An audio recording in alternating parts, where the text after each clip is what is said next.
Hey guys, Joey here. Thanks for listening to another episode of Pastor with No Answers. Today we have Trisha Wilkerson and another story about life at Mars Hill Church in Seattle with Pastor Mark Driscoll.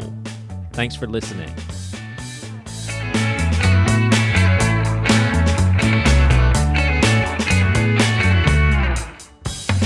Well, we're here with Trisha Wilkerson and excited to just talk about a lot of Mars Hill stuff. But I'm curious, just like jumping into this thing, like what sort of emotions do you have just talking about this sort of stuff publicly? Because obviously, I'm sure you've talked about it a lot to like your husband and close friends, and it was a big part of your lives. So it's not like you haven't talked about it, but the fact that, thousands of people are going to hear this, is there any sort of like, I don't know if I should say certain things, or what's going on in your mind?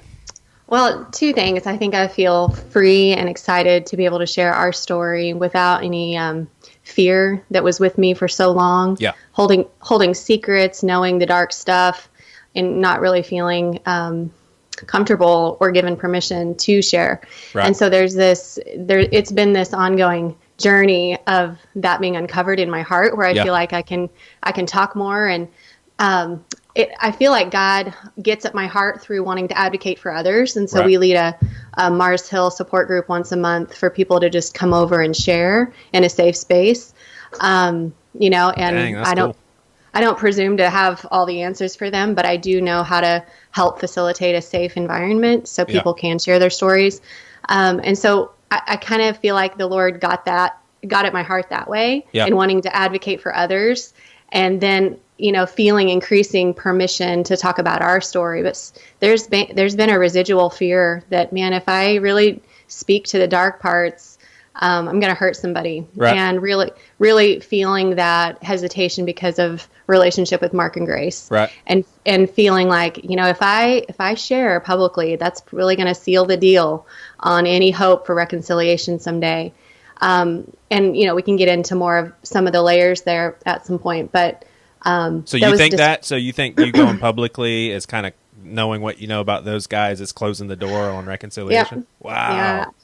I still hope. I'm a Christian. I still want to have hope that there could be reconciliation someday. Gosh. But the thing is that Grace and I were such close friends and had a true friendship all those years. I was her confidant and she was mine. I heard stuff that, could really have devastated things way, way earlier on. Right. And so I was holding on to secrets the whole time for 15 years. And there's that loyalty that we got right off the bat. Yeah. That, you're either for me or you're against me. Right. And that means you don't talk about the bad stuff, the dark stuff, the abuses. You don't share that. That's part of our responsibility as leaders, is to love people and lead them well. But man, you don't expose anything dark. Right. That was part of the message for me. So back to your question, I think me being in counseling, me processing why I'm drawn to that power and why do I want to be loyal to it, and asking for help in my own self and getting to a space where I feel like I can be free and I can be Trisha and I can share my story with confidence and peace and let that, whatever could happen, go. Yeah. That I can't control or manage how people are going to respond to what is true to me. Right. And I have to entrust my relationship, though it's ended, with Grace to God. I have to entrust her to God and truly let her go, and hope still in the end that if hearts change, there could be reconciliation.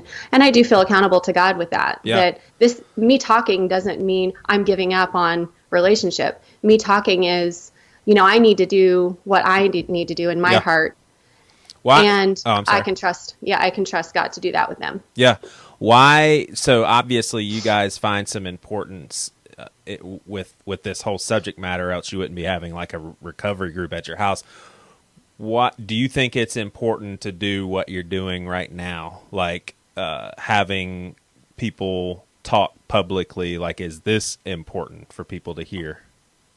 I think it's so important. I think, we run a nonprofit redemption groups, and, Jesus is the change agent in the gospel for these people coming with pain, from small pain to large pain or whatever, everything in between.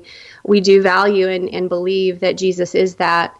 But then you look at Mars Hill pain, Mars Hill experience, the dark part, the light part, and people going through that, whatever their story was before, wherever their faith was before, they were changed by the dark and the light of Mars Hill. And there always was that coexistence of both for us. Yeah. And so what I find seeing people in Seattle just randomly, or actual friends that we've had, is this deep disorientation spiritually, gender role confusion, marriages are falling apart. I think 10 marriages in the last 18 months have fallen apart that we have worked with. And dang, it's brutal. Right. And we can't say it's all Mars Hill's fault or Mark Driscoll's fault. Right, totally. We all bring in our crap to whatever church we, become a part of.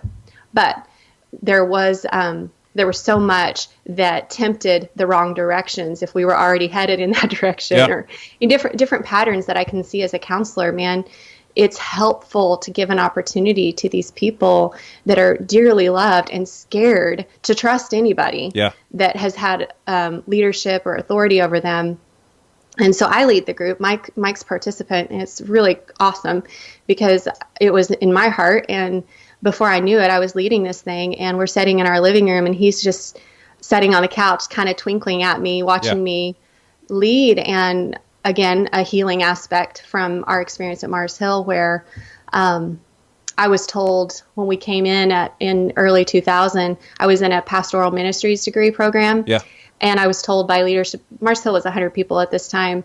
I was told, you need to stop pursuing that degree and come home and have your own children's ministry. Wow. So, I'm glad that I did that. Glad that I had 6 children and stayed at home. No regrets there, but those messages for a woman. And so what I want to talk about is both woman, for me as a woman at Mars Hill, but also as a pastor's wife at Mars Hill. Right. Those were hard experiences as a woman and as a pastor's wife. Yeah, totally. So, obviously, this is a very offensive statement if someone were to say, Trisha, why can't you just leave this alone? I mean, Driscoll, he started a church. Mars Hill's done. Just kind of get over it and just keep going. It's, leave it alone. What good is this? I mean, you've basically answered that question to the point where that sort of mentality has got to be so offensive because you are seeing the people that have been scarred and hurt, and if we just drop it, then these people are just what do they do? Well, I would say a large percentage of people at Mars Hill that stayed the longest and had the most, spiritual impact. Those are the ones that were coming to Christ in formative years in their development. So a lot of beliefs of God, beliefs about Christian culture, marriage culture, husband and wife relationships, all this stuff was being formed. We're all having babies at the same time. These are such key years for laying down foundations of what kind of person I am. And I would say that even more so for us in our 15 years at Mars Hill, those were formative years because we had only been married for a year. Yeah. And you think about what's the point of processing your childhood? Well, I would say to that person, and I've gotten those pushbacks, well, can't you just move on? I'm like, yeah, you can. Right. But I'm here to tell you that this stuff is going to come back. You can move on, but this stuff will be challenged in the church environment, in your marital relationship, in the way you parent your kids, in your own self. It's going to happen. Yeah. You can try to move on. Yeah. But how about we all hold hands and courageously process what we just went through? Yeah. Yeah, totally. Yep. All right. So 2000, that's when you guys became a part of Mars Hill. Am I correct? Yep. You said, all right. So reflect on who you were as a woman, as a wife, and then at your leisure, highlight whatever you want to highlight, but kind of tell us your story, and then, the 2 main parts that you brought up, just interweave that in your story. What changed for you as your perception of a woman and what a woman should be, what's a pastor's wife, what all entails that. So just kind of give us your story. Sure. Well, we showed up. We had grown up in Missouri, and we showed up. First lived in Arkansas. First time when we were married, but then moved to Seattle. And Mike got a job at .com. Downtown, everything was booming. Yeah. And we went to Mars Hill the second Sunday we were there, and we met Mark. And Tim Smith had just started his band, and so Mike joined as a drummer the next week. And we were meeting downtown at First Press, didn't have our own building, and I was teaching kids the third week. Yeah. So we dove right in, and the reason we dove right in, I remember talking with Mike, why are we so in love with this? We hadn't been married even a year yet, but we were just so eager for a Christian community that was real. Right. And so looking back, we've told the story so many times, but the fact that Mark was talking about sin, that to us, coming from the Bible Belt where things seemed really superficial and not very real. Right. And I know there are pockets, I'm sure, of people that are talking about real stuff. That really drew us in. And Mark, that kind of bold and certain kind of delivery that Mark has and hasn't, it's been a real gift to him. Totally. In ministry, that really, we were attracted to that. So we stayed. Yeah. For a long time. A couple of years into it, Michael became a pastor. For me, it was always kids, wanting to teach kids. And at some point, Mike, it was encouraging me that I had a voice to encourage women. And so then I started leading women's groups, and then coaching women's groups, started writing. And then I got a book deal and wrote a book. That's over the course of 12 or 14 years. But what was the book on? Everyday worship, yeah. Our heart. And so as I got into counseling more, and it's God's kindness to me to confront my independent, arrogant heart, because I brought that to Mars Hill. Right. And then I jumped into a pool of arrogance, yeah. and for God to lift me out of that to some degree and help me see was a pretty big deal. And so I just started blogging, and it was resonating with women, and got a call from a publisher about it, and ended up finishing a manuscript. So there's God protecting me from a lot of the identity statements and lies that circled explicitly and implicitly at Mars Hill about women. I do feel like there was an area of being sheltered from that specific harm. Yeah. For me as a woman, maybe because I was Mike's wife, there wasn't as much suspicion for me having a voice and having a strong leadership. And I also only led women. So, right. There's that whole question, which I believe I can lead men. Yeah. I'm not afraid Are of you that. serious? Aren't all men smarter than you? Oh, gosh. Right.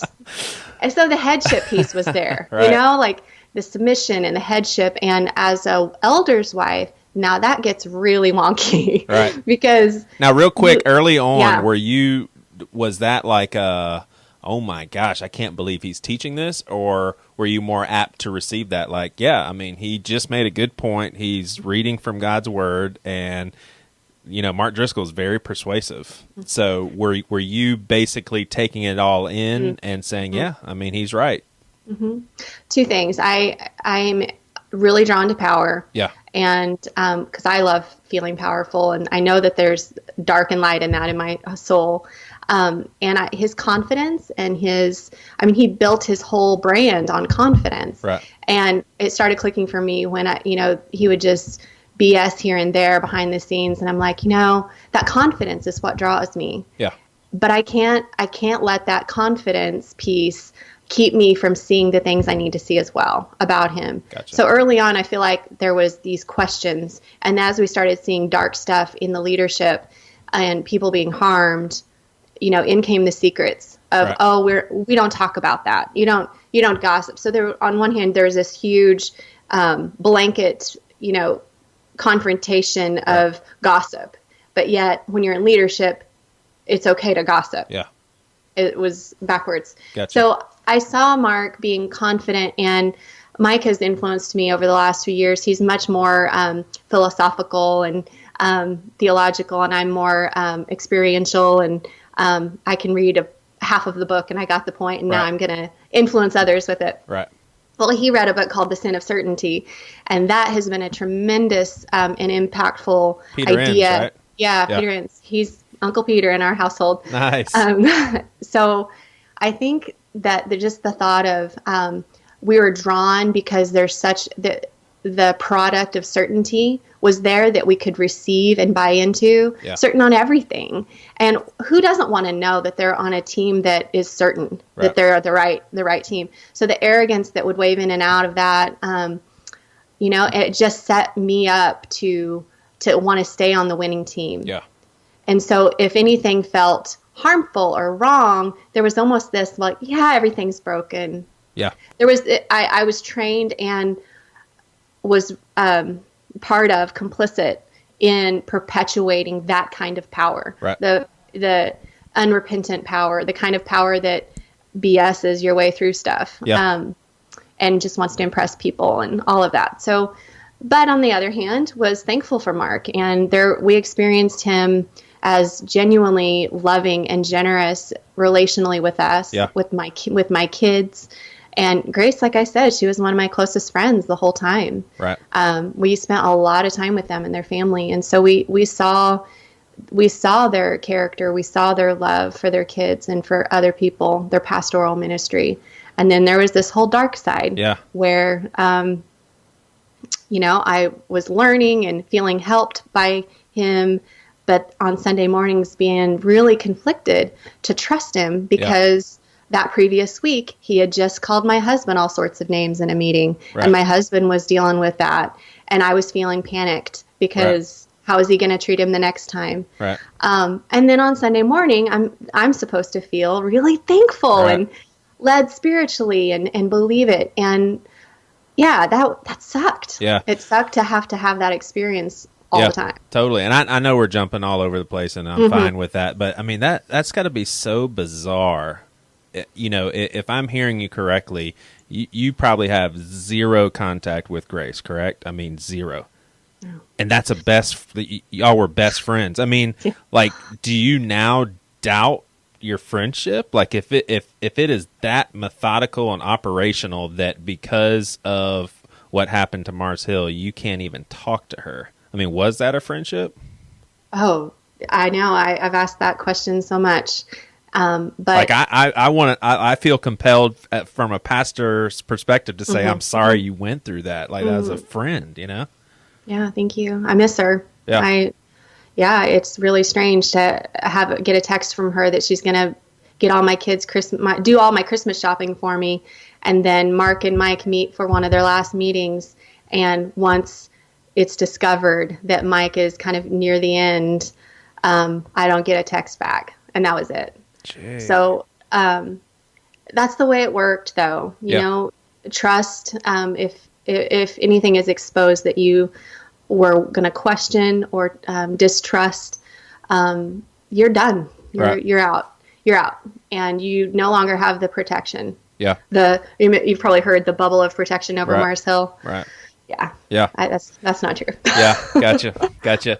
All right. So as a woman, you're definitely being shaped with strong teachings on male headship in the household. So it sounds like how you described yourself, like you'd probably be okay with saying that God was leading you in a direction of leadership, correct? Yeah. So was that stifled and discouraged? It made me unsure of myself because functionally, Mike and I have always been more egalitarian in our marriage. Yeah. We're both pretty strong and intense, independent people. And so I was always looking for clues from Mike if he was going to move into that, more of a domineering, role, because functionally at Mars Hill, it wasn't complementarian. It was more hierarchical. And that's what I knew. And so I took that information, I think, and looked for ways to be the good girl, good student, and apply it. And I was ready for that. But I knew in myself that's not going to work for our marriage. Right. And so I don't know how much we processed that at the time. We're going to rebel and not do what Mark and Grace are doing. I think we just attributed it to our different personalities. Yeah. And, Grace would say, well, you're a leader and she isn't. And, she would compare she and I, how I was a natural leader and she wasn't. And so that's maybe why their marriage looked different. And I don't remember what my responses were, but I do remember feeling like, we have freedom to be both, strong leaders. Yeah. But if we're leading something together, that's when it would really get tested. Like I was mentioning before, with our group now, Yeah. It's not weird for me to lead and Mike to be a participant, but at Mars Hill, that never would have been the case. Yeah. Because implicitly that just doesn't happen. Right. You don't have a married couple in a home or at the church leading something, and the guy takes a second seat to the wife. You just don't. Even if you're tag teaming, it's more really clear that the man is the one in charge, Right. and he's going to speak for her, and he's going to and I just now a few years after, and a lot more freedom to think about how that doesn't feel loving. Yeah. I fully disagree with that. Yeah. So were you convinced biblically that Driscoll was right, or was he just so persuasive, or did you never feel comfortable with it? I never felt comfortable with it. And I really just attributed it to our marriage.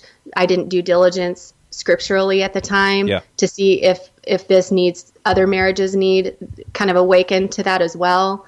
I didn't feel a responsibility, probably felt fear that would be crossing some lines. Yeah. There was fear for the elder's wife because for the woman that's leading and has that tendency in her own heart, but also for the elder's wife, there's this funky experience of like, I feel a responsibility and a passion and spiritual gifting even to understand something, but there's all these stop signs all around me.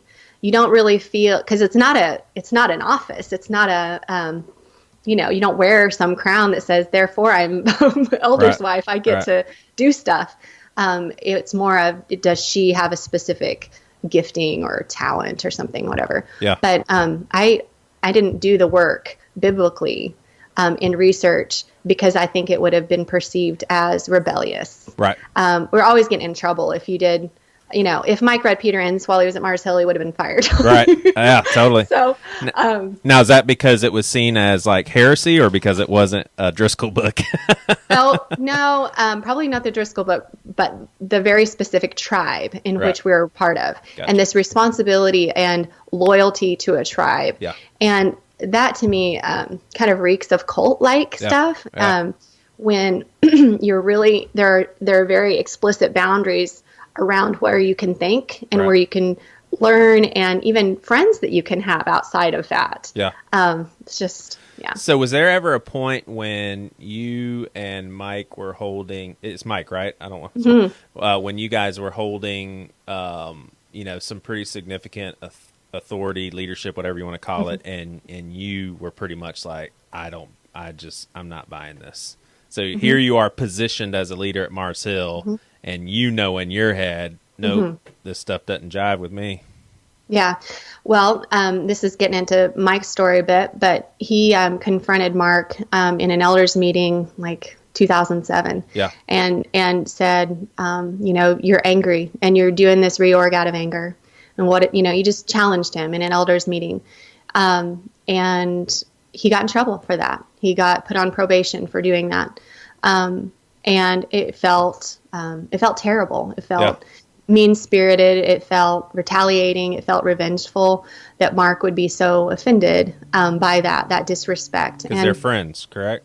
Well, it wasn't even a friend category at that moment. It was an other elder addressed Mark, who, if you see his hierarchical structure, there was always issue with, we have numerous stories of Mike saying something or challenging and Mark getting that threat because he's up here. Yeah. And even if he's saying plurality of elders, he still sees himself up here. Right. So then it's a threat. And so he, you would get called a name, you would get put on probation, you'd get fired. Yeah. If you did something like that. And so Mike knew it was seen as disrespectful and anti-authority. Yeah. It's like you're not respecting him. Right. Mm-hmm. So was there anybody that could talk to him like that? Like, is there anyone that has that permission? Over our years there, so many people tried, and the relationships ended. And then there would be a story told that, this person wasn't good, or, he would slander the person if that happened. Yeah. And so for me, it was panic attack because I know my husband's going to get ripped apart if he challenges, or he's going to be put on probation. He's going to be ridiculed. Other elders aren't going to stand up for him. And they did along the way, some. And Mike feels very confident that he has a responsibility here to long suffer, to do the work that God's called him to do while endure the dark aspects from Mark the whole time. Yeah. And so I'm, as a wife, going, what? Why are we supposed to do, you know, like, okay, I get it. Jesus is real here and lives are being changed. That's awesome. And even in our counseling bubble, we're like enjoying that because there's some safety there. Yeah. Because the periods of conflict really came for Mike when he was working closely with Mark. Right. He was an executive elder at one point and got cussed out every week by Mark. And just so why? For little things here and there? Well, you know, just Mark's visionary, you know, big thoughts and everything. Mike tends to, even with me, when I have big thoughts, he tends to wear a black hat. He tends to be like, have you thought about this problem with it? Because he's more scientific and mathy and engineering person. And so that's a gift. You need somebody like that. But if you're coming from a hierarchical standpoint of prideful top, then anyone that challenges your ideas, it's not just, hey, buddy, can't you just stick with me as I'm, you know, dreaming here for a little bit? We'll get to that. Yeah. It was immediate insult and threat and name calling. Right. And so I think it really knocked the wind out of Mike on, you know, how to challenge people lovingly and gently when he does see room for people being challenged. Yeah. And so at this point, Mark Driscoll sounds just like how Jesus would have led. I don't see the problem. So, like, would you say that it's and obviously you and your husband are two different people, but at this point, so 2007, 2008, whenever. You guys are both trying to respect this guy as your leader, but you're not intimidated by him. Is that correct? Yeah. Yep. Yeah, and I'm trying to maintain a good friendship with Grace, trying to be there for her in her marriage, trying to love her well, managing those secrets, managing the secrets that Mike's sharing with me about how people are treated by Mark behind the scenes. I feel like I'm managing Mark's secrets, basically, this whole time. Right. And dealing spiritually, like praying for him, like telling myself, okay, he's a brother, and then, you know, something would get really bad, and then there'd be some repentance. Right. And it'd be like, oh, yeah, hope. Right. You know, and Mike and I talk about how we lived off crumbs sometimes for a few more years because we thought, okay, this is our family. We're going to keep trying. We're going to keep waiting. And it makes us sound like the heroes that were patient. But we perpetuated the bullshit also. Yeah. The power structures, I mean, there are so many things that I think that I was wrong to perpetuate it even as a leader. So, yeah, I mean, it wasn't good. Like, is there a part of you that, you know, when you see Mark Driscoll starting a church in Phoenix, like, is there a part of you that you just want to go on a blog with a megaphone and tell all these secrets you've been managing, saying you cannot follow this guy, like, you just can't, like, do you feel responsible to caution people, and probably limited with what you're even able to do? Yeah, no, I feel that. I feel what, like, I'm praying right now, even today, God, what is my responsibility? Because I do still feel a devotion to them. Maybe it's still twisted. Maybe it's still, you know, there's distorted loyalty, but I do love them and I miss them. Right. And I long to be reconciled. But it doesn't mean turning a blind eye to all the crap that went down for 15, 18 years. Yeah. So it's both. And I just don't know. Yeah. I sent them a letter last week, a handwritten letter, and it didn't have Wilkerson in it. Yeah. So maybe it'll go through their screener people and get to them. Right. But, you know, I feel like I have to pray for the right opportunity. Like even this, I think I've been wanting to share more publicly for a year. Right. And it seemed like this was the one that I needed to do. So I feel a measure of freedom and peace in my heart. But as far as taking steps towards them, it's not the first kind of narcissistic, possibly insane person that I've loved deeply.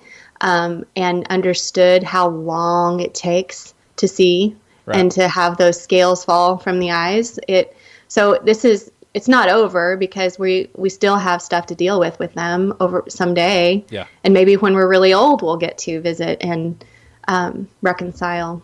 But as a Christian, I need to keep that. I need to cultivate that hope, Yeah. along with telling the truth. Yeah. It can't be just tell the truth, dismiss Mark and Grace. It's tell the truth, cultivate the hope that we can be healed. Yeah, totally.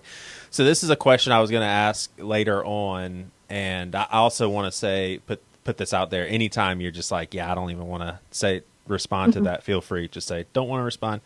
But in your opinion, so when you talk about reconciling with the Driscolls, knowing what you know about Mark Driscoll, what does it take for him to get to a place to say, Trisha, Mike, I wronged you guys. I'm sorry. Please forgive me. Does that take major counseling? Does it take medicine for him? Does it just take someone that he respects saying, hey man, you have some blind spots, and the Holy Spirit does something? Is this guy a sick man? And I'm not even saying that in a derogatory way. Joey Svensson struggles with depression. I call that a sickness. So does this guy have like some mental stuff that he needs help with? Well, I have a theory, and my disclaimer on the theory is that I do not have a license to counsel. Right. I've done counseling for 15 years, but I have done an extensive amount of learning about narcissistic personality. Yeah. I grew up with an extreme narcissist, and knowing Mark, not personally, like Mike and Grace, but well enough over the years to diagnose him. That I believe all the blogs, all the stuff that's out there, that was my experience as well. And we had a good friend of ours say, and she's an expert in the field of spiritual abuse and narcissistic personality in the church. Yeah. And she said maybe in about 15 years he might start to see. Wow. So we're like, okay, well, 15 years, we'll still be alive, hopefully. Yeah. But my theory, Joey, is that about 5 years ago, he had numbed himself so much to the Spirit. Yeah. And I think there's a spiritual element to the way that we think and narrate our stories, when we numb our conscience and we tell an alternate story. He was so used to telling an alternate story to himself. Yeah. And at some point, the narcissist is managing this reality and this reality. Right. And you move between them pretty fluidly in your mind, and you're brilliant to be able to do this. And you numb the spirit. Hey, Mark, did you see that? Did you see the way you were violent to that person? No, I was the one betrayed. The story, I'm the victim. Numb the reality. Then at some point, at 5-ish years ago, I believe, my Trisha theory here, that the two realities became one. And so now mental illness could kick in. Right. And it's one reality. So if his reality is over here and we're speaking about this one that all thousands of us are seeing. Right. Mark, can't you see? No, I don't. I mean, you all are wrong. You're the ones telling the lies, because you're utterly convinced, and you're psychologically convinced something is switched over. And that's where the books say that's mental illness. Right. And I think compassion is a part of that as well, that we're, you sinned, dude. All these years, we are waiting patiently for you to come talk to us. Yeah. But mental illness would say, man, we need to also have compassion for the man. Right. And know that there's something really broken there. Yeah. In his head, in his heart, and we need to love him patiently while still telling the truth. Yeah. So that's my theory. And so can you remind yourself sometimes, okay, I can't be angry because this guy's truly convinced that he's doing the right thing? Or do you think there's some parts of his personality where he's just like, yeah, I know I'm being an asshole, but I'm just going to be this way? I mean, is he completely convinced that he's 100% on the money, hearing from God all times, moving forward? I've heard him say stuff like that. I've heard him say he's the smartest guy he knows. To my face, like with no joke. He's not joking? There was no laughter. No, there was no laughter. I laughed, and I remember thinking, "This is funny." He said, "I'm the smartest guy that I know." Yeah, that was in our house. Like, he knows Tim Keller, right? So I believe that he has that ability to see himself that way. Right. And you asked before, what does it take? We've seen people try. I mean, Mike wrote him a letter, a 20-page letter in the end, because Mark asked to meet with him, and they had a kind conversation. It was respectful. It wasn't violent. Yeah. And Mark said, I want to talk about our relationship and our past. And Mike wrote him a letter, a 20-page letter that he poured his heart and soul into.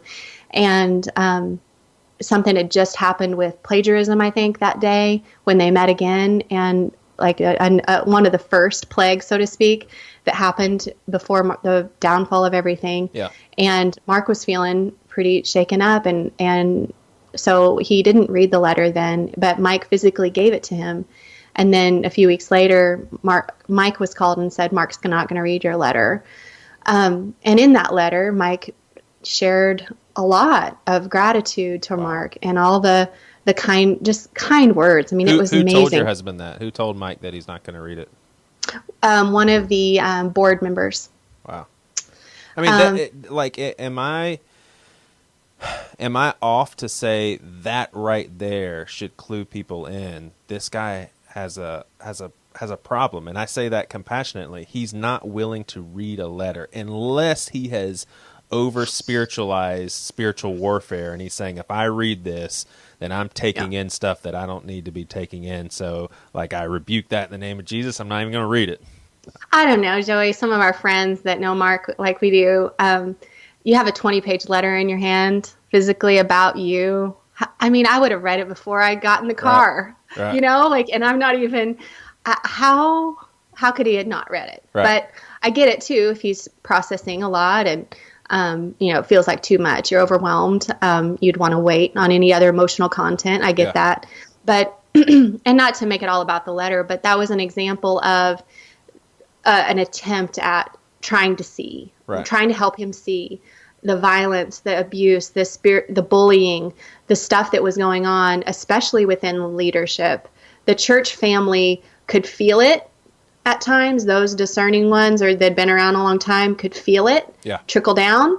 But it was in the leadership. That's where the harm was happening. And so there was another attempt, a 20-page letter, if you will, of, I love you, I'm thankful for you, but this is where it has to change. Right. The systemic problem is here. And so Mike pursued that again, and a few meetings later, Mike had resigned at that point, and we left. What year is that? It was in April 3 years ago. Gotcha. So 2014. Yeah, and we moved to St. Louis for a year and came back, but his resignation, how we communicated that was basically, I can't follow this leader. I want to be able to, but I can't. Well, he had met with the executive elders, and they had read the letter, and so they knew the trust challenges that Mike had and the problems that he was laying out with what's wrong in the church, and they had said something, and Mike would do a better job remembering all this, but something along the lines with trust issues like this, we can't really have you being a director of ministries. Right. And so you could tell that it was going to be the end, but they were being really careful, and they were being respectful too of Mike and his position. It's just, you could tell this was going to be a short kind of descent. And so at that point he knew that he felt dismissed or let go. Yeah. That he could move on. Yeah. So is there any low-hanging fruit of situations that you are comfortable with sharing, given that maybe it's more public knowledge than other stuff? So, if someone were to say, Trisha, so, I mean, seriously, how bad can this really be? I mean, Mark wasn't cheating on his wife. He wasn't shooting up. I mean, come on. Like, what was his problem? So we got angry and said the F word a couple of times. Big deal. Mm-hmm. How would you respond to that if they're just like, you got to give me something here? Right, and feel free not to share any specific, or feel free to share. Yeah, I mean, with all the stuff that went down in the end, plagiarism, the real marriage stuff, the New York Times fiasco, all those different things. We didn't even know about some of that. It was the deception that was part of the just wave of deception through the communication. I'll insert this story. When Pastor Bill Clem left, do you know Bill? That name sounds familiar, but no, I don't know who he is. Precious man, and he had paid attention to us and cared for us a few times, and just a loving man. And he was resigning as the Mars Hill Ballard lead pastor. And we knew there was some trouble there behind the scenes. Not specifically, but we knew that there was working out some conflict, and he was moving on. Yeah. We knew that the structure of the lead pastor role had changed, and there was some disappointments and some conflicts regarding what that job description was changing to be. Well, Mark had a big deal on the stage with a room full of people, like hundreds of people. And I'm sitting there like third or fourth row, and Bill Clem is on the stage, and I'm already sharing like more freely with the counselor and just trying to get my secrets out, and just starting to feel all those things happening, stirring up in my soul. And I'm sitting there, Mark's on the stage, Bill Clem's on the stage, and Mark starts out with his delivery that he wants to honor and send off in honor and esteem Bill Clem. And he starts sharing it in such a way that you get this kind of creepy feeling of, I'm looking like I'm really good pastor here. I am trying to control your perspective of me. And then he said, there's no conflict with me and Bill. We're good. And I'm like, shit, that is not true. Yeah. You're lying. And so that was not the first time, Joey, that I sat in the audience and things were spun, or it was deception to please or to impress a certain perspective or whatever. And I'm like, that's not true that there's no conflicts, Mark. And then I just started feeling panic for the people. I turn around and I'm looking at everyone. Can just feel the admiration in people towards Mark for sending Bill off like that. And it just felt disgusting to me. So I would say the deception, the false truth, the lying, the just kind of sideways spinning things, all of that was in public.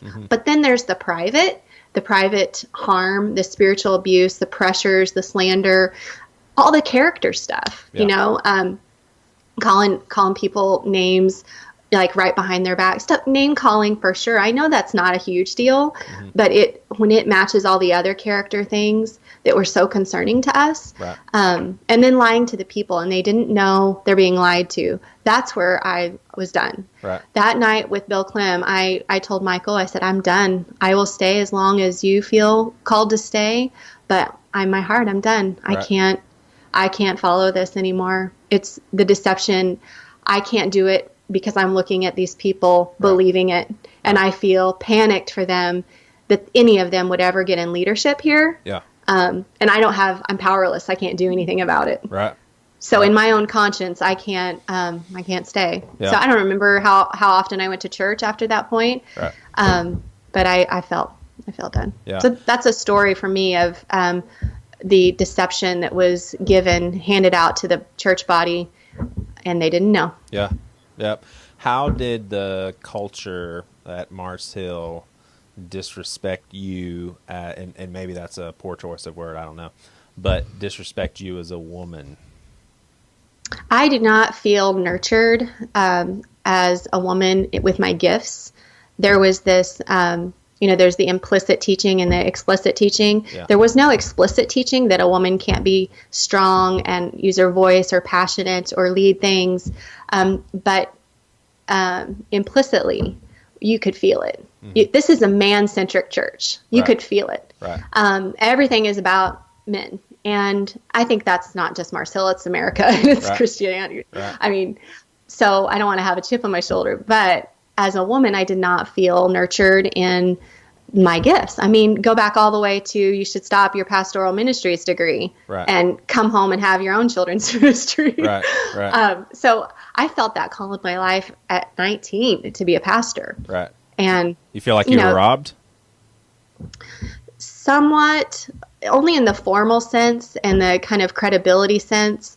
But I did get to. I mean, Yeah. it was wonderful leading redemption groups Yeah. and coaching ladies and doing heart work with people. That is being a pastor. Yeah. I just didn't have the name. Yeah, So totally. I'm grateful that I got to do that. I remember so clearly, and I mean, I defended Driscoll for so long. I mean, like I said, my wife and I were both just so thankful for his teachings and aspects of them still to this day.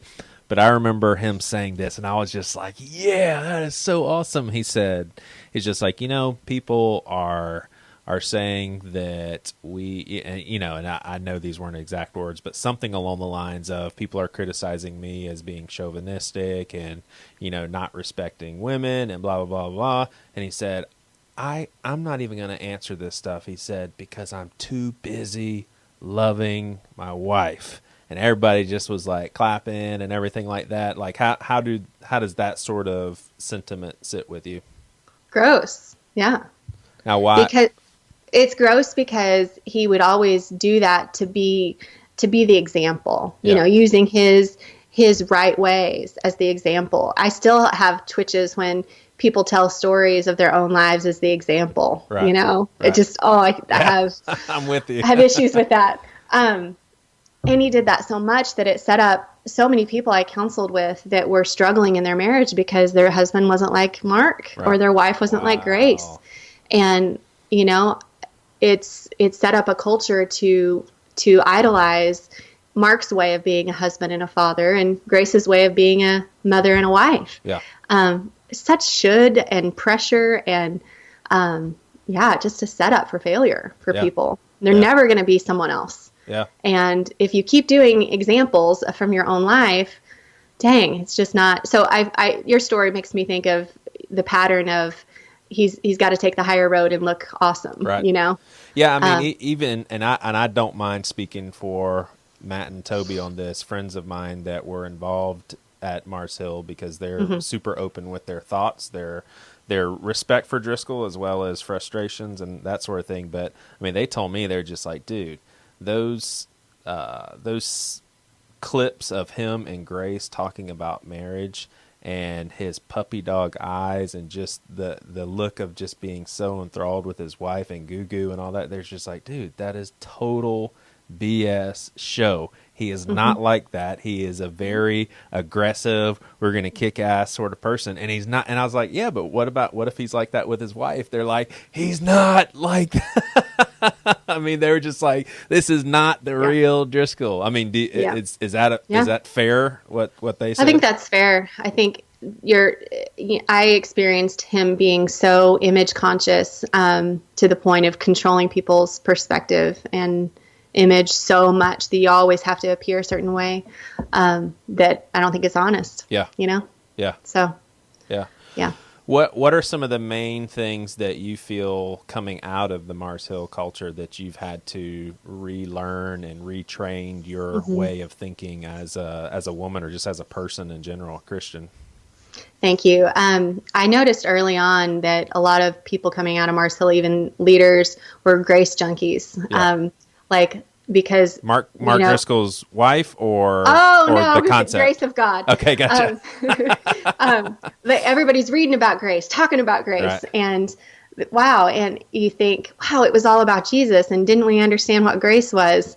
And you're just humbled by, it wasn't all about Jesus, and how do we detox from the fame, the glory, the performance, the arrogance, the using scripture in ways that, we always wanted to not be eisegetical, but we were, and we use scriptures for our own agenda at Mars Hill. And man, it's humbling and it's really just gross to think through that. But then the harder thing is to still experience that gratitude because we grew and learned so much about Jesus along the way. He was really real there, and lives are changed and beautiful things happened at Mars Hill. And I think both need to be part of our retelling of the story.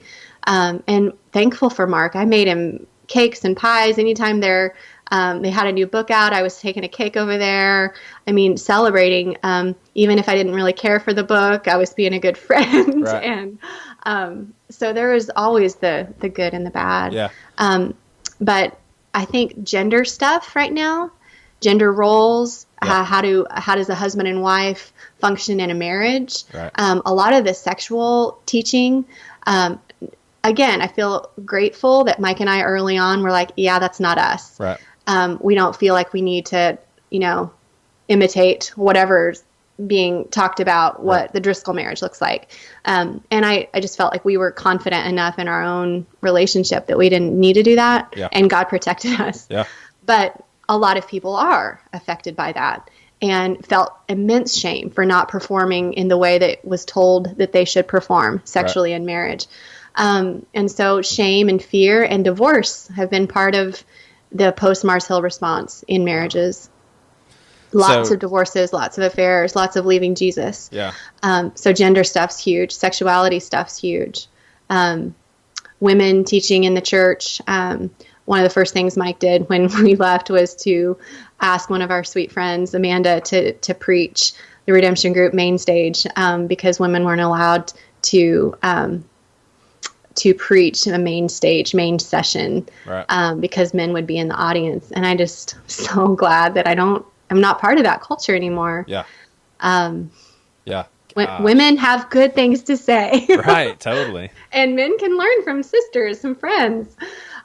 So anyway, Absolutely. And I remember feeling uncomfortable when guys would tell me they were reading my book, and I'm like, huh. Yeah. Because I had learned that wouldn't be appropriate. Yeah. And so I've had to grow in being grateful for that and not nervous about that. Yeah, I mean, I think for me it's a double whammy. Not only did I listen and take in a lot of his teachings, but I also grew up in the South, and I mean, to this day, if I walk into my grandma's house, she takes it on herself to like serve me. And part of that is she's a very sweet woman, but part of her is just like, this is what you do. Male steps in, you serve them, you tell them to sit down. And so I'm definitely having to retrain my brain. Thank the Lord I don't have like a super submissive wife, so she helps me out with that. She helps with my training. That's great. Well, what do you feel? And let me, I want to take note of this. Like, I've done 3 of these talks at this point, and I love the fact that I haven't even had to ask, hey, what are some good things that came out of it? It just comes out, and I think that's a testimony to not only the fact that there are good things that God gave Driscoll in his leadership, but also it's not about Mark Driscoll. If you have community, good things are going to happen like that. And that's all about God. And it seems like, Mars Hill is just one church out of many where there's just so much emphasis on that one dude. And I'm like, man, how many times is the downfall of that one dude going to have to happen for people to realize it's not about that dude? But and at the same time, the people want that dude. I mean, a lot of you guys at Mars Hill, you were just like, that's our guy. He's awesome. He speaks the truth. He he tells it like it is. I love that. I mean, I was with you. I was like, man, I love that guy. Totally. How do you think that he is rebranding himself? Like, if you, and do you keep up with him? Like, do you feel like, I don't want to see what he's doing, but I got to look? Yeah. I haven't challenged in that because every once in a while I get curious and I do look and more just longing is there, longing for reconciliation and praying for them for the miracle of that. Because, you don't want people to get hurt and you don't want them to keep being hard-hearted or whatever is going on in their heart. I don't know where their hearts are at. Right. So I'm curious and longing when I read that stuff. But I think thank God, healed enough that it doesn't take me back to like PTSD feelings or experiences. Some have when we've been in other churches, when they're talking about statistics and how awesome their church is. And I'm like, okay, where's the door? Right. Right. So I do have PTSD on some of those things still. And I'm not interested in being in another church like that. Right. But yeah, it's just Now you it's said, crazy. yeah, you said you don't know where their hearts are at, and I agree with you to an extent. Hmm. But you would have to, well, you don't have to do anything, but it seems like acknowledging the fact that just the fact that he is a brother in Christ, and Hmm. part of Christianity is because of what Jesus did, we can all be reconciled together. I mean, Hmm. isn't it fair to say, and not even in a judgmental way, just calling a spade, we've tried reconciling, he's not responding, that Hmm. right there has to show something's off Hmm. and not Yeah. good. Well, he believes he has done reconciliation. Gotcha. And he did whatever he needed to do before leaving. That's what we've heard. I don't know how accurate that is. But we know, I mean, we're no experts on what repentance looks like, Right. but working with redemption groups, and you can over and over and over, somebody that's truly repentant, they have a humility about them that they're willing to talk about the same story time and again Yeah. with as many people as they need to, because they feel truly deeply sorrowful for what they've done. They know they're forgiven, but they accept the fact that they need to probably keep talking about it Right. over and over and over. Yeah. And we're not done, you know. Once you say the words, will you forgive me? And so that none of that has happened. Mm-hmm. You know, there's not been any conversations along those lines with us. Well, And if if anything, I saw a video of him 2 or 3 years ago, and I think the big shot pastor is Chuck Morris or something like that. It's a church somewhere in the Midwest. I think he's come to our church and spoken. But basically, this guy calls Driscoll up to the stage, and if anything, Driscoll was just like, you know, my kids are fearful when they go out of the yeah, I house, saw and that. it's kind of like a woe is Mm-hmm. us, man. We've been done wrong. You know, we have to worry about things that normal people don't have to worry about. So I don't know. When I hear stuff like that, I'm like, how can you Yeah. think that you've said what you've needed to say? And Mm-hmm. the most frustrating thing, and I don't in any way share the same hurts that you guys have because I wasn't a part of the community. But if there's one thing that frustrates me at just such a deep level, it's pastors like that are saying, hey, Driscoll, we got your back. Nobody's perfect. Time for a brand new beginning. I'm like, you've got to go back and talk to the Mikes and the Trishas and the Tims and the Matts or whoever. Why in the world are you not talking to the people that work Yeah. around him? So you're Yeah. being just like Driscoll. He didn't listen to any of them, and neither are you. Yeah. And you're just Right. you're encouraging. I mean, from what you've told me, it's safe to say that if he hasn't made major changes in his life, he is dangerous to some people's well-being. Yes. Yes. And I don't even think that's as much Driscoll's fault as it is everybody who's saying, "Hey, Yeah. go Yeah. and Yeah. be fruitful." I mean, it's Yeah. insane. It's Yeah, just it is. insane. It is insane. It is. So Totally is. are you at this point hurt, sad, angry, or are you, would you say you're pretty much healed and now you're just trying to figure out, okay, what do I do? I mean, you're doing a great job managing Driscoll secrets. So like, are there, where are you at right now with all of this?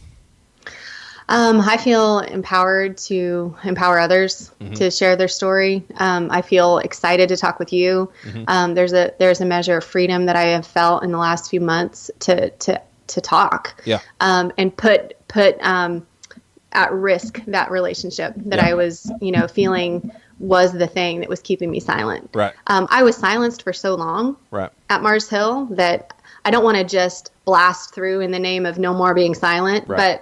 but I do feel like continuing to take opportunities to talk, because I think it is powerful when you can give words to people that are confused and need help articulating what they're feeling, Yeah. while giving them the dignity to interpret for themselves. I don't want anyone to borrow my story and say, yeah, that's mine. Right. But if it gives them courage to think about how they were treated, harmed, affected at Mars Hill, and have courage to think through things differently, Yeah. and relearn about God, because it is worth it to think about what did I learn that wasn't really about Jesus Yeah. at all. And Yeah. wait a second, I want to uncover the real Jesus here. I want that for them. Yeah. So I do feel excited about what that might lead to. But as far as spending time addressing Driscoll, I don't feel a lot of fire there. Yeah. I don't feel, because I'm guessing fights would ensue. And I don't know. I don't really want to get into a fight with him. Well, I mean, what had like the fact that he will, I think, and he may not pay any attention at all, but I do feel that he's going to be aware of these discussions as they will be public. I mean, do you anticipate any sort of backlash, whether it's anger or I mean, maybe God uses it as a miracle in his reconciliation? I'm guessing he would see it as an act of betrayal. Yeah, because that's the message we get anytime these things happen. And I would just ask him to look beyond those fears and assume love, and start asking the question, where have we acted that could be loving instead of betrayal? Yeah. But until the Spirit changes his perspective in the way that he filters these things, it's just going to be being misunderstood. Yeah. So, yeah. Makes sense. Well, before we let you go, is there anything, that you wanted to share outside of all of this that you haven't gotten to or that I didn't ask? I think just on the women's stuff, I think one of the harming things that has happened with women is finding their identity in their husbands, and not in themselves and in Christ. Self-love was something that was, really a no-no at Mars Hill, and, Christian culture too. And I really leaned into that in the past 6 months and found a lot of healing, and like the gospel actually changes. But to not be avoiding self-love because of fear of, idolatry, and all these doctrinal pressures come in, in my head that I was trained to fear, the fear of sin. Well, I had a pastor tell me, because I was in that same train of thought, and he said, dude, it's like, how do so many people overlook that it says, the second greatest commandment is love others as you love yourself. And I'm like, oh my gosh, how did I miss that every time Driscoll said self-esteem is a bad thing? No, sorry, I cut you off there. No, it's good. And I think that once we feel permission to pay attention to ourselves and see ourselves as with dignity and worth and value in God's eyes, we don't need to add another person to feel that dignity and worth. And I think it gives people the courage and empowerment to start dealing with some of this hard stuff, but also not just dealing with sin. That's where I feel like the distortions at Mars Hill and the culture is what got us there in the first place, was being so thankful that we were talking about sin. My oldest son, when we went to a new church in St. Louis, when we lived there for a year, his first thing out the door was, they didn't confront sin. And I'm like, oh, crap. Yeah. Our son had grown up in a church culture where the emphasis was confronting sin. Thank you, God, for getting us out of there, because that is not the Christian story. Right. The Christian story is about God's grace and his love for us. And so I'm grateful that we get to relearn what the whole picture is and not just emphasize sin. Right. We need to talk about the sin that happened at Mars Hill and the suffering, but the message needs to be how can we know Jesus after all this Mars Hill stuff? It's worth it. It's worth fighting for. Totally. So with where you've changed in your mentality as a woman and as a wife and all of that, like, how would you reflect on a married couple where, like, you described you and Mike as both similar in your, both of you being pretty outgoing and I'm more dominant sort of characters. What would you say about a guy that's married to someone like that, and he's actually way more reserved and, hey, let bygones be bygones, not lazy, not complacent, but he's just like, no. I mean, she can make those decisions. I'm fine. I support that. Like, do you feel like, that would actually be okay? Totally. Right. I think if God put them together, then they can be grateful for their differences. There's no perfect picture of what how you relate to one another in a marriage. Right. Wow. And those, all right. Well, those, keep the heresy coming. Come on. okay. I'm just kidding. No. Yeah. The Mars Hill man and the Mars Hill woman, Right. that did so much damage. Yeah. And man, guys that didn't match Mark's personality walking around feeling shame, and girls walking around not feeling quiet and submissive and gentle and sweet like Grace, walked around feeling shameful. And it just, I wish I could go back and talk with each one of those people and help them feel released to be who they are. Yeah, because what you just said, there's with the emphasis on sin, and then what you just said now, that definitely leads people only to think, okay, so if I'm every area where I'm not like Grace or every area I'm not like Mark is sin. And so here you have, you're convincing people that how God made me, because I'm a little more outspoken and I want to lead things and I'm a woman, well, that's sin. So I've got to do something about that. That's, oh my gosh. Messed up. Hate it. Yeah, it is. I know. And so the irony of it all is that at Mars Hill, we had very conflicting messages. It was, you're a sinner, you're a sinner, you're a sinner. But, you know, the pressure of the Mars Hill culture was to achieve. You know, build the plane in the air. I mean, all of us are writing books and all this, like, it's so on one hand, you suck. On the other, go do something awesome. Right. What kind of message is that for the believer? Yeah. And that I've heard people talk about that, how confusing that is. So instead of building up your dignity and nurturing the beauty that's in you, and from that place of honor, do things out of gratitude. It's you suck, you sin, you feel ashamed. Now from that space of inadequacy, try to do something. Yeah. Yeah. You know. Now, did it, in your assessment, did Driscoll also own the I suck mentality, like behind the scenes?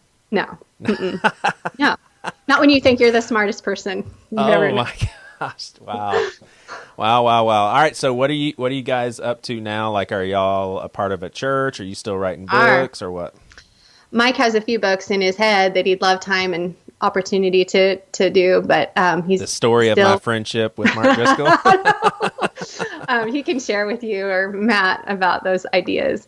Yeah, we're in the Anglican Church. We have been for over a year. Yeah. Mike was reading about Episcopal world before we even left Mars Hill, feeling a draw to that. So the liturgical world has really helped refresh our souls. Yeah. And I'm really grateful for the liturgy, the historical aspect of it all. I love that the band is on the stage. We're not seeing the bands perform in front of us. Yeah. I mean, in the balcony, I'm sorry. So we don't even see them. There's a lot of things that are just set up to be not as distracting. Yeah. That are, in at least this stage in the game, I'm feeling refreshed by. Yeah. But Anglicanism it feels more trustworthy to us right now and feels like home for us. Cool. So I'd love to be a priest someday. There you go. Well, the door's open. It used to not be, but it is now. Well, I tell you what, after Mike listens to this interview and gives you permission to release it, you let me know. Okay.